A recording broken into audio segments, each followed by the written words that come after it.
So are you new to music production and don't know what compression is? Do not worry, I'll explain to you the basics of compression and how you can use it in your music so that it sounds even better. So let's dive right in.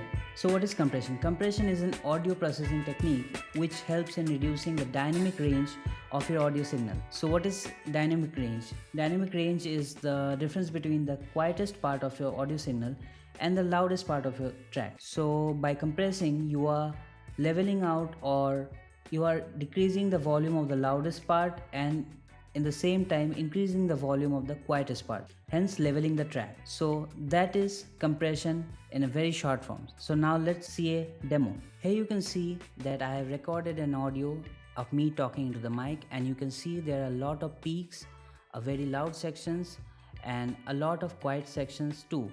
So let's first hear it and then we'll compress it. So this is a test of how compressors work, and we'll see how the loud sections of the audio gets quieter and the quiet sections of the audio gets louder. So let's add a compressor to this audio channel and let's compress this audio. You can use any audio compressor plugin that you have in your DAW. I'm going to use the stock FL plugin for better understanding for the people who are using FL Studio for the first time. I think you will understand it better. So this is a compressor. First let's understand the knobs and what is going on in this compressor. So there are four main parts of compression. The first one is the threshold, second is ratio, third is attack time, and fourth is the release time. So let's check it out. As I said, the main points to be remembered are the threshold, the ratio, the attack time and the release time. The other parts are not important right now. We'll go with the basics of compression first. So as I mentioned earlier, there are four parts of compression: threshold, ratio, attack time and the release time. So what is threshold? A threshold is a point where the compression begins.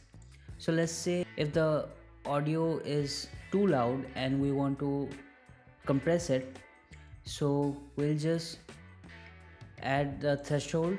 So let's say for this audio I'll add the threshold to 8 dB, minus 8 dB.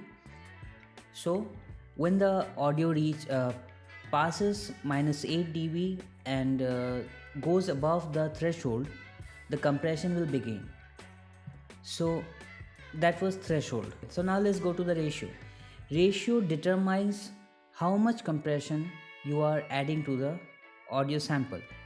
So let's say I've added the threshold to minus 8 dB and I want the ratio to be at 3:1, which means if the audio signal goes above the threshold, let's say 3 dB, it will get ducked down 1 dB. So that is compression, that is immediate compression. So let's hear it once. So this is a test of how compressors work, and we'll see how the loud sections of the audio gets quieter and the quiet sections of the audio gets louder. So now let's hear it without the compression. So this is a test of how compressors work, and we'll see how the loud sections of the audio gets quieter and the quiet sections of the audio gets louder. As you can hear the difference, that when the compression is added, the audio is leveled, the quiet parts are equally audible and the loud parts are equally leveled with the quiet parts, which means the whole audio signal is compressed and leveled. So now let's say we have done the threshold, we have done the ratio. Now what is attack and release? The attack means how fast do you want the compressor to start compressing the audio. So which means if you increase this, you are adding a slow attack time, which means if this is here, then it's around 50 milliseconds. So when the audio goes above the threshold and the ratio is added and everything is done, when you add the attack time, the compressor starts after 55 milliseconds, which means if it's a slower attack time, faster attack time, so let's say this is 4 milliseconds, the compressor will start 4 milliseconds after the audio has cross the threshold and the compressor starts to work. So that is attack time. Now let's go to the release time. Release time is opposite of attack time. The attack time was how fast do you want the compressor, how fast or slow do you want the compressor to start working, and the release time is how fast or slow do you want the compressor to stop working. Which means if this is a faster release time, the compressor will stop the compression after 29 milliseconds. Let's see. So this is a test of how compressors work, and we'll see how the loud sections of the audio gets. As you can see, when I've added the attack time to 4 milliseconds, you cannot understand it completely over here on this graphic panel, but it starts after 4 milliseconds, hence the curve. So which means it's starting after 4 milliseconds, it's not immediate attack.